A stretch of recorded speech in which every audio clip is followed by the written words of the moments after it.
commencer par bien croire dans des mercados. Voilà, c'est... Du coup, première question, qui est pas rassuré quand il faut reciter du JS ici? Ceux qui sont un peu rassurés, Vous êtes des mythos. Tu notes. Ouais. Tu mets des petits visages avec... On va dire sourire si c'est OK ou pas. Moi, j'ai un site JS si on veut le. Ça dépend, On va dire qui est ça dépend de Non, mais je- la gravité du truc. non, mais ceux qui ont deux, trois notions, c'est quoi la première chose que vous faites pour vérifier que le JS... Les outils, ouais. Ok, c'est la première étape. Et qu'est-ce que vous faites pour être sûr que Google voit bien le contenu JS? Tu peux Tu vois, tu vois, c'est dans le. Sur la Search Console? Ça va plus être de ce côté-là. T'as dit quoi? Search Console? Ah, non, c'est On regarde. Ah, il moi, voit, c'est parce qu'il est là. Donc vous allez voir, ça va aller, normalement si tout va bien, ça va aller hyper vite. J'ai 4 slides. Ça fait partie un peu des formations où on reprend certains fondamentaux et c'est un fondamental où on veut que tout le monde soit vraiment nickel dessus. C'est, vous arrivez sur un site, vous êtes capable de dire s'il y a du JavaScript dessus. Vous êtes capable de dire est-ce qu'il y a quelque chose d'important qui dépend du JavaScript. Vous êtes capable de dire est-ce que Google, il arrive ou pas à le voir, ce contenu. Et enfin, vous savez quoi dire à votre client. C'est les 4 étapes qu'on va voir. Et vous allez voir que ces 4 étapes, du coup, elles sont globalement hyper simples. Peut-être que je ferai une petite fiche Notion, puisque vous allez voir, je n'ai pas raconté ma vie sur les slides non plus. Donc, première étape. Et c'est ici que certains ont déjà eu un peu bon. La première question que je vous ai vraiment fait mon approche à moi, que je fais quand j'arrive sur un site, c'est déjà que je me demande est-ce qu'il y a quelque chose d'important qui dépend du JavaScript sur ce site. Pour ça, juste 3 étapes à faire dans l'ordre que vous voulez, mais donc, moi je les fais dans ces ordres-là. Premièrement, j'ouvre Wapalizer. Wapalizer, c'est un plugin qui vous informe de tout ce qui est activé comme script, comme librairie sur votre site. Et vous regardez dedans. Ici, c'est pas forcément très très visible, mais vous avez JavaScript Frameworks, JavaScript Libraries. Pas forcément besoin de savoir quel type de framework c'est ou ce qu'il y a dedans. Juste, vous voyez qu'il y a du JavaScript sur le site. Donc, il y a déjà la question à se poser de, bon, voilà, il y a du JavaScript. À quoi il sert ce JavaScript sur le site? S'il n'y a aucune librairie JS dessus, ne vous fiez pas qu'à ça non plus. Parce qu'il peut y avoir parfois Wapalizer qui identifie mal quelque chose, même si globalement il s'en sort bien, donc ça n'empêche pas de faire les autres tests. Donc là, je vois qu'il y a du JavaScript. Deuxième étape, plugin web developer. Donc c'est ce que disait Sarah. On va dans le petit menu Disable qui est tout à gauche. On désactive le JavaScript. Là, le site, il va complètement casser d'un point de vue mise en forme. C'est normal. Si vous avez un site qui dépend un peu du JavaScript, le JavaScript, il va impacter la mise en forme, il va impacter du contenu, il va impacter des images, il va impacter des tailles d'éléments. Donc, c'est pas étonnant que tout parte en couille.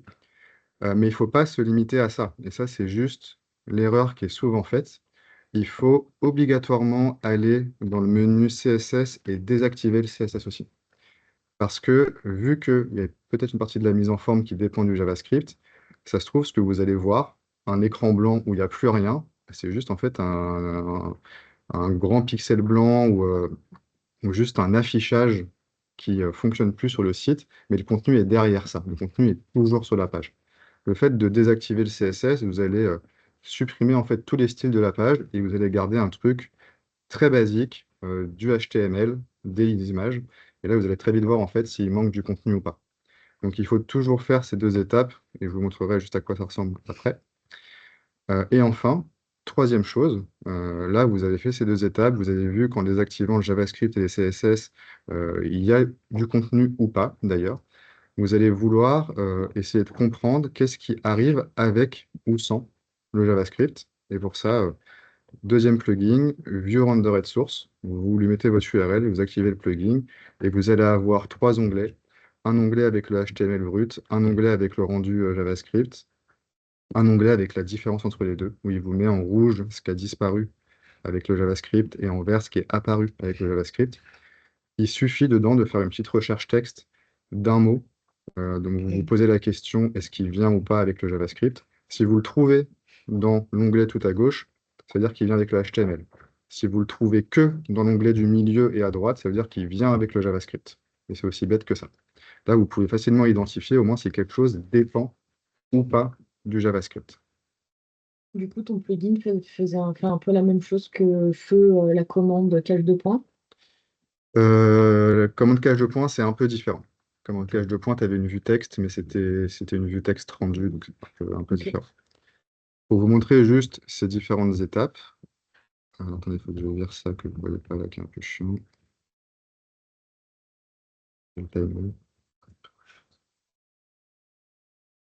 Euh, donc vous arrivez sur un site. J'ai pris un site avec lequel on bosse avec Anso, parce que il est tout pété et il dépend tout du JS. Donc j'arrive sur ce magnifique site qui vous permet de booker un spectacle de danse pour votre maison de retraite. Je désactive le JavaScript, je recharge la page, sinon ça ne fonctionne pas. J'ai plus rien. Ça pourrait être qu'un bug, je pourrais avoir qu'un problème de mise en forme, donc je vais aller désactiver le CSS. Et là, la mise en forme passe en mode brut. Je vais juste scroller pour voir ce qui me reste. J'ai pas grand-chose. J'ai en tout cas pas toutes les photos d'artistes, toutes les catégories et toutes les fiches artistes auxquelles je m'attendais. Donc on est sur typiquement ici un site. Tout le contenu, enfin une grande majorité du contenu dépend du JavaScript. Et ça, pour le coup, c'est très facilement vérifiable en juste 2 étapes. Un autre exemple aussi, il y a l'Oxam où t'as beaucoup d'éléments qui disparaissent si tu enlèves le JS et qui reviennent effectivement quand tu enlèves le CSS. Loxam.fr. Donc là, j'ai déjà le CSS, le JS de désactiver. Il n'y a pas l'air de manquer non plus. Plus sur les Truc. catégories. Bon, j'ai plus de méga menu. Ça, c'est un peu la classique du JavaScript.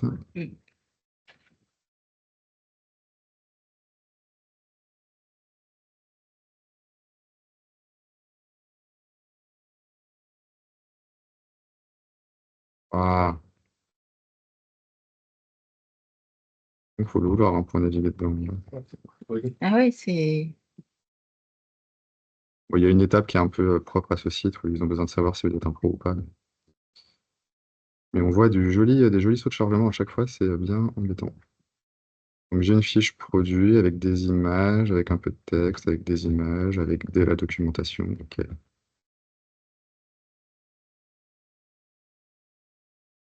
Je désactive mon JS. Ça va? Ah, j'ai un peu de mise en forme qui saute. Il me manque des images. Ici, j'avais du contenu en plus qui apparaissait.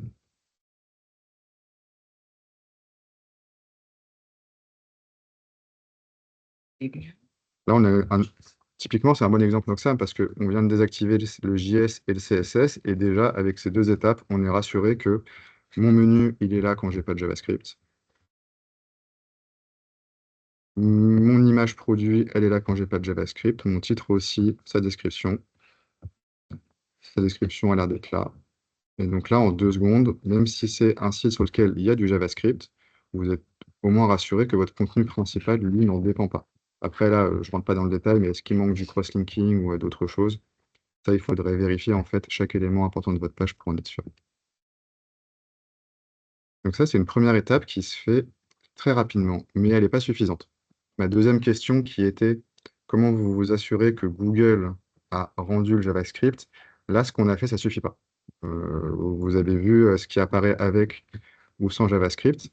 Ça ne veut pas dire, un exemple comme LiveArts, que quand le contenu disparaît, parce qu'il dépend du JavaScript, ça ne veut pas forcément dire que Google ne va pas y accéder. Il ne va pas le comprendre, parce qu'on sait que Google y rend le JavaScript. Donc, c'est aussi un focus que je veux faire.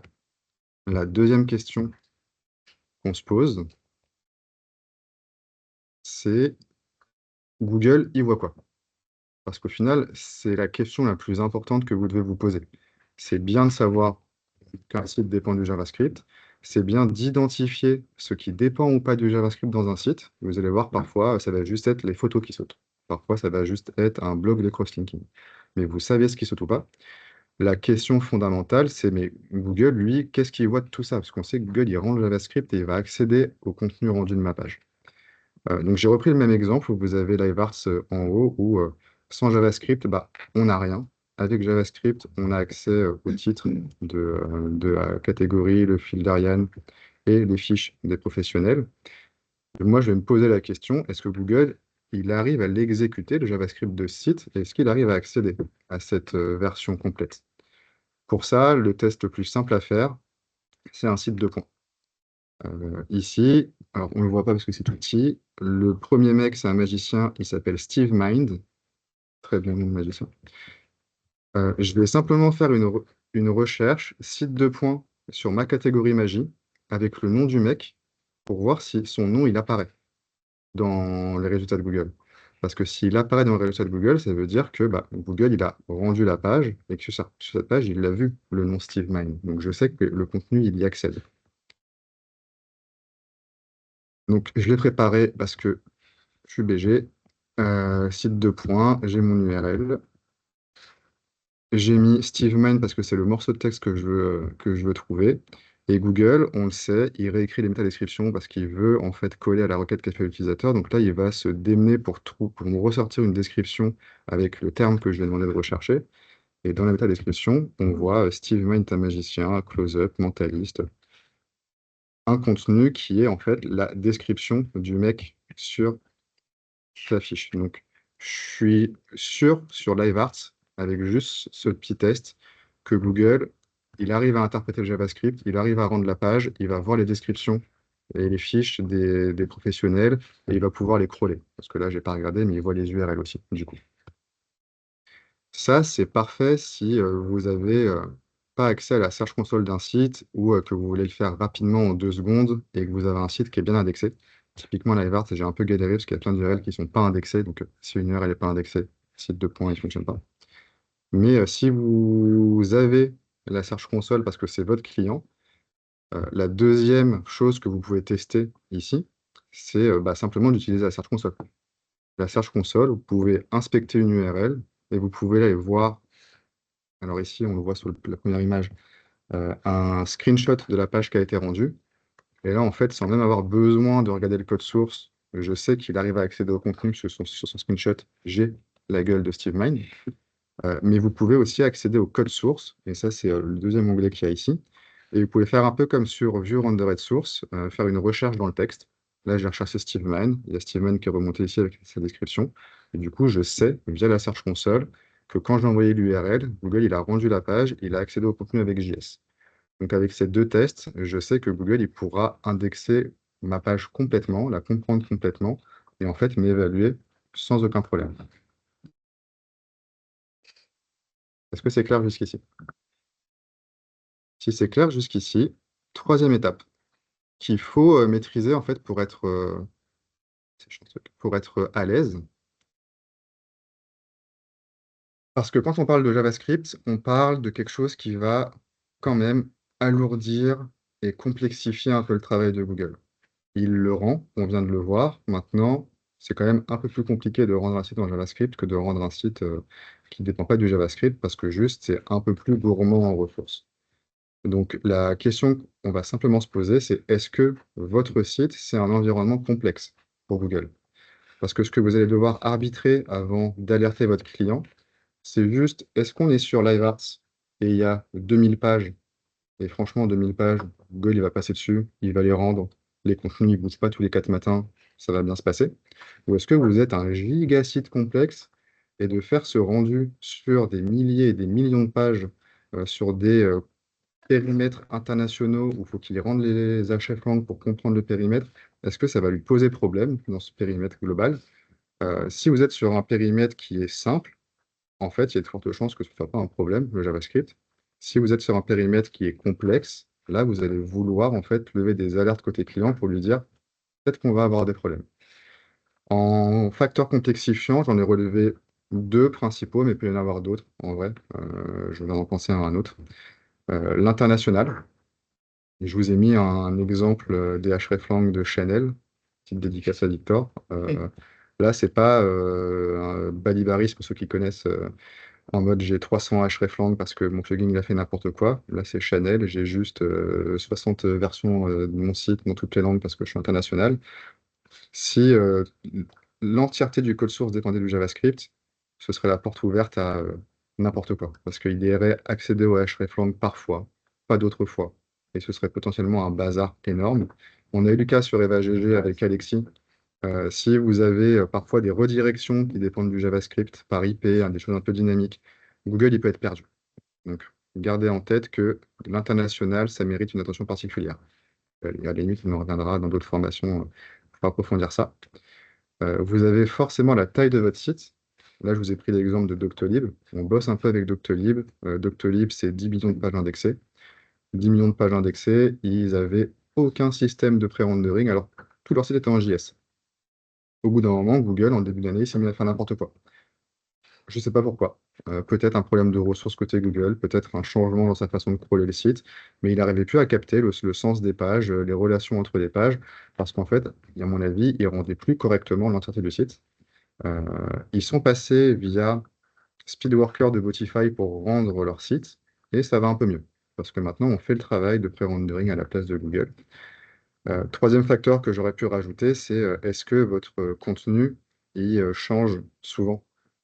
Si vous êtes sur un site de news, le full JavaScript, c'est aussi un peu chiant, parce que vous avez envie que Google passe 150 fois sur votre accueil toutes les heures pour voir les nouveaux contenus. Vous n'avez pas envie qu'il passe ce travail de rendering chiant systématiquement. Vous avez envie que quand vous mettez à jour un article, ce soit pris en compte immédiatement. Donc, les sites avec un contenu ultra dynamique aussi, peut-être un facteur complexifiant. Une fois que vous savez ça, vous pouvez suivre cette magnifique liste mise en forme de qu'est-ce que vous allez raconter à votre client. Vous avez fait la première étape pour voir ce qui dépend du JavaScript sur votre site. Il n'y a rien d'important qui dépend de vos JavaScript. Un peu le cas Loxam. On a vu qu'il y a nos titres, nos photos, nos contenus. Bah, je dis rien au client, quoi. Le JavaScript, il concerne que des trucs mineurs. C'est pas un point d'intention. J'ai mon menu, j'ai mon maillage interne. Tout va bien. Et il y a des trucs importants qui dépendent du JavaScript. Quand vous avez désactivé le JavaScript, quand vous avez regardé View Rendered Source, il manque des titres, il manque des liens, il manque du contenu. Là, c'est important et vous savez que c'est un point d'intention. Et surtout, si Google arrive pas à les rendre, donc si vous avez fait des tests de rechercher avec un site de points dans la Search Console, ces éléments-là, et qu'ils n'apparaissent pas, en fait, vous avez une alerte que c'est une partie de votre contenu que Google n'arrive pas à voir et probablement ne verra jamais. Donc, il faut s'alerter et là, ça devient hyper important de relever au client. J'ai pas mis l'alternative. Si, c'était celle d'après. La deuxième alternative, c'est qu'il y a des trucs qui dépendent de votre JS, mais Google, il les rend. Donc, on a fait des petits tests de site de points et de Search Console et vous avez trouvé le contenu dedans. Là, on est sur le cas LiveArts. Globalement, vous allez vous demander si votre site est complexe ou pas. S'il ne l'est pas, globalement, on ne va pas lever d'alerte. LiveArts, typiquement, on n'a pas levé d'alerte. On a vérifié que tout était rendu. On sait que ça va demander un peu plus de taf, mais globalement, Google, là, il est parti sur le site, il a tout indexé, donc il n'a pas eu de problème. Si vous êtes sur Doctolib, c'est un peu catastrophique. Et là, il faut commencer à discuter avec votre client de solutions type SSR pour faire un peu de pré-rendering et pour essayer en fait que ces éléments hyper importants ne dépendent pas du JavaScript. Parce que même si ça marche pour l'instant, ça peut casser, comme un Doctolib. Donc on est là, nous aussi, pour dans notre travail de SEO, tenir un maximum la main à Google pour lui faciliter un maximum son travail. Ça ne veut pas dire parce qu'un truc fonctionne ou n'a pas pété que c'est pas à risque. Et donc il faut au moins initier la conversation avec le client pour lui dire c'est peut-être ça peut être compliqué. Et aussi, moi, j'ai eu un cas où il y a des redirections, notamment sur Wix qui est en Full.js. Mm. Il y a des redirections qui ont été faites en fait avant le chargement de la page. Et en gros, en resettant les redirections, ScreenFrog, il me renvoyait des codes 200. Parce qu'il n'exécutait pas le JS, il fallait juste en fait changer le user agent euh, pour, euh, pour que en fait, ça se transforme en 300. Mais du coup, je ne comprenais pas à ce moment-là. Ça, c'est un autre sujet, mais les redirections JavaScript, c'est aussi à éviter. Déjà, vous allez passer à côté avec Screaming Frog parce que vous allez crawler sans JavaScript. Vous n'allez pas comprendre. Mais surtout, c'est-à-dire que Google verra un truc dans son premier passage, autre chose avec le JavaScript. s'il n'y a pas de redirection, puis une redirection, ou si c'est pas la même redirection, enfin, ça rend les choses un peu compliquées. Il y a vraiment quelque chose, et c'est un peu le sens là de ce que je déroule. Google, il s'améliore, il rend le JavaScript, mais notre travail, ça reste quand même de s'assurer qu'il y ait le moins de risques possible sur le site de nos clients. Donc, il faut maîtriser ces sujets, euh, et il faut savoir en parler, mais il faut savoir ne pas aussi être, poser des alertes au pour rien non plus. Enfin, c'est aussi, si vous avez fait ces tests-là, que vous voyez qu'il y a le cas d'Ivars, hein, plus rien sur le site quand vous coupez les JS, et qu'en faisant vos autres tests, bah, en fait, ça apparaît dans la description, ça apparaît sur la Search Console, et Google le crawl. Il faut en parler, mais il ne faut pas débarquer en Slack en mode «Oh mon Dieu, rien quand il y a le JS, Google ne comprendra pas le site», parce qu'on va passer pour des cons, juste. Comment ça fonctionne un process de pré-rendering en JavaScript? Bah, c'est quelques slides plus haut, parce que j'ai mis ça à la suite de la formation JS qu'on avait faite. Et je ne vais pas m'attarder dessus, mais globalement, aujourd'hui, ce qui se passe quand tu arrives toi sur un site, le site il t'envoie le code HTML et ses scripts en JavaScript, et ton navigateur Chrome il bidouille tout ça et il rend la page toute jolie. C'est aussi ce que fait Google, mais du coup, c'est aussi à Google de prendre son HTML, prendre le JavaScript, de bidouiller pour accéder à la page. Le pré-rendering, c'est de se dire, le rendu JS et toute la tambouille pour rendre la page et avoir la page complète, c'est ton serveur qui l'a fait à toi. Ok, Donc tu le fais toi de ton côté et t'envoies à Google un truc déjà fait. ok, Et du d'accord. coup, il y a plus le problème D'accord. il y a plus cette deuxième étape qui arrive derrière de render. En fait, Ok. dans la première phase, tu lui as servi déjà un truc render. Ok. Donc c'est pas anodin, ça veut dire que c'est ton serveur qui fait les calculs et qui prend sa charge, mais c'est toujours mieux qu'avoir un site qui déconne. Ok. Et généralement, tu as des règles qui disent que la page, tu la rends, je sais pas, une fois par jour, une fois tous les 3 jours, tu la rends que quand quelqu'un la demande, parce que D'accord. tu Donc, peux pas te permettre de rendre toutes tes pages tout le temps n'importe qui. ok. Donc c'est quelque chose qui se paramètre. C'est quelque chose qui se paramètre, c'est des solutions à installer sur des serveurs ou installer sur des CMS, et c'est un sujet dev. Il faut juste qu'on sache identifier le problème, le remonter au client et en parler avec ses devs. Il y a des cas où le SSR ne suffit pas à régler le problème. Pas juste en mettant juste en mettant en place Si tu mets en place du SSR, normalement tout. ce que Google voit, la seule chose qu'il voit, c'est une page statique où tu as tout dessus. Donc il n'y a plus aucun problème. Donc, Le seul problème que tu même pourras, les hreflang, etc., normalement, c'est censé. bah, c'est ce que tu envoies dans ta version rendue définitive. T'as dans ton head de ta page tes canonical, tes hreflang, zéro problème. C'est le seul souci que tu pourrais avoir, c'est si un jour ton SSR il arrête de fonctionner et que tu n'es pas au courant. Mais Et ça, c'est tout le problème. il est possible qu'il y ait un cas où le serveur ne puisse pas du coup gérer le pré-rendering. Je sais pas. Je l'ai jamais rencontré. Je pense. Comme tout serveur, ça a une limite en termes de performance. Si on laisse 150 000 à débarquer en une seconde, je pense que le serveur il crache. Mais pour le coup, je pense que c'est pas lié au SSR. Tu as parfois aussi des files d'attente. Enfin, j'ai déjà lu, entendu ça. T'as des process qui peuvent être longs aussi côté SSR. Parce qu'il va mettre la file d'attente toutes les pages qui doivent être rendues. Après, ça se compte en termes de millisecondes, hein. Mais millisecondes plus millisecondes, quand tu as beaucoup de trafic, tu peux avoir peut-être des délais de 1, 2 secondes, parce que le truc a en fait une file d'attente de pages à rendre. Ok. Mais normalement, sur des gros sites, ils ont des infrastructures dimensionnées pour pas qu'il y ait ces problèmes de performance. Est-ce que vous avez des questions ou est-ce que cette petite 1, 2, 3, 4 process est claire? Tu parlais de Doctolib. Qu'est-ce qui Ouais. vous a mis la puce à l'oreille parce que tu disais que tout se passait bien, puis tout d'un coup, Google a commencé à déconner. Ah, C'était quoi les... c'est pas nous, c'est Doctolib qui est venu vers nous, qui a dit, oh mon Dieu, mes pages elles se sont désindexées, Enfin, Google, les positions devenaient n'importe quoi, donc c'est une façon de voir en fait. Dans la Search Console, tu voyais le ratio de pages indexées se mettre à diminuer un peu. Pour un site qui a de plus en plus de contenu, c'était bizarre. Et dans les relevés de position à href, tu voyais pas forcément des pertes de position, mais des changements de page. Et la page qui était positionnée pour orthophoniste, c'était plus la catégorie orthophoniste, c'était l'orthophoniste de Melun. Parce qu'en fait, d'accord. Google, il skippait un niveau il allait trouver la prochaine page qui lui semblait intéressante. Et donc ça, c'était un gros problème qui est en passe d'être résolu et qui n'est pas totalement, parce que j'imagine que 10 millions de pages à repasser pour Google, c'est pas anodin. Ok, donc il rendait les pages et puis tout d'un coup, il s'est mis à plus vouloir le faire d'un point de vue ressources. C'était notre hypothèse en Ouais. tout cas, et l'hypothèse de Doctolib. Ça se trouve, il y a mille et une raisons un peu cachées qu'on ne connaît pas et qui font que ça a déconné. Mais en tout cas, c'était le problème, le potentiel c'était le suspect numéro un, quoi.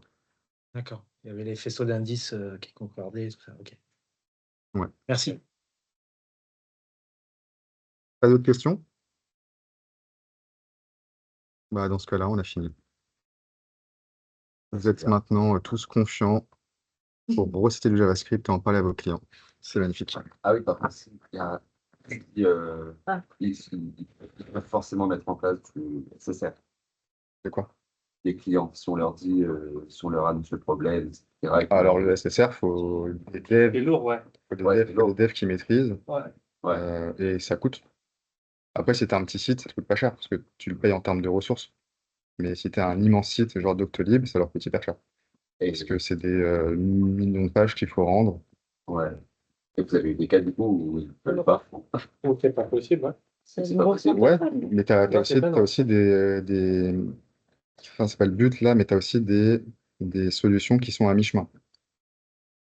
Ça n'empêche pas qu'il faut que tu aies des devs qui s'y connaissent, mais tu peux te dire, ce module-là, il est généré en JavaScript, je vais réécrire la fonction pour qu'elle soit en fait native et qu'elle ne dépende plus du JavaScript. Ou alors tu as des solutions qui font du pré-rendering localisé et qui vont juste pré-rendre une partie de la page. Donc tu pourrais en fait cibler l'élément qui pose problème sans avoir à rendre l'entièreté de ta page. Mais là, on rentre dans des sujets dev. C'est plus des devs qui porteront ces problèmes et qui discuteront ça. Tu peux même le faire sur une section de ton site où Non, quand en tu vrai, sais que par exemple, tu as une catégorie qui est plus consultée que les autres et tu dis il y a plus de passages. carrément. Ok. Faut savoir que Botify a refusé de le faire pour Doctolib. Parce qu'ils étaient en mode. On peut pas, c'est un peu chiant. Ouais. Et puis, on ne saura pas vraiment si on a solutionné le problème, si on se met à rendre qu'une partie du site et pas une autre partie du site. Parce qu'en fait, Doctolib voulait rendre ses pages les plus importantes. Mais c'était pas juste une section. Parce qu'une section, en fait, c'est tout le site. Quasiment, c'est quasiment que ça. Mais ils voulaient se dire, on va pas pré-rendre les 5 millions de profils et de pages. On veut juste pré-rendre notre top 1000 pages qui est hyper important. Et ils ont un peu fait des pirouettes Botify pour être casse-couilles. Donc ils ont tout pris, hein. Et c'était cher. Pas très souple, Botify. Tu négocies pas trop avec eux, j'ai l'impression. Ouais, il y a un truc qu'il faudrait que je te montre. Ouais, que j'ai fait Ok. c'est une use case sympa. C'est une use case sympa. Ouais, là, on est en plein dans le sujet. Parce qu'au-delà du fait, tu le vois ou pas sur la Search Console, c'est comment Google il valorise en fait ton contenu. S'il le voit et qu'il l'indexe, il le valorise comme un contenu de base, hein. En fait, il faut voir que tout ce qui permet à Google d'accéder à cette version finale de ta page, c'est une étape, c'est un process qui lui consomme des ressources, il peut le réussir, le rater. Mais une fois qu'il a vu le contenu de ta page, il analyse ça. Il n'y a aucun problème. Donc si quand tu fais ces tests-là, tu trouves ton contenu dans la Search Console et tout, il analysera comme si c'était une page en HTML statique, il n'y aura aucune différence. Parce que tu penses que lui, il a plus galéré à trouver le contenu. Tu vas galérer. Là, toi, tu vas hacker. Il peut pas, parce qu'en fait, c'est un problème qui est purement de son côté de rendering. Les utilisateurs, eux, dans 9 cas sur 10, ils n'ont aucun problème à rendre du Oui, JavaScript. ouais, les utilisateurs, ouais. Donc la seule question qu'on a, nous, c'est est-ce que Google y arrive? Et s'il y arrive, tant mieux. Et s'il y arrive, il n'y aura aucune pénalité parce que c'était du JavaScript ou du HTML. Ok. À part si c'est hyper lent. Ça, c'est encore un autre problème. Là, on a un problème de performance. Ouais. Ok. Bah écoutez, si on a fait le tour, merci à tous. C'était Merci. Merci. à plus, Ciao. les experts du JS. À plus, merci. Xavier Michel. Et Michel. Et tu sais, ce qui est trop bizarre, c'est quand tu coupes le CSS, t'as rien sur la page.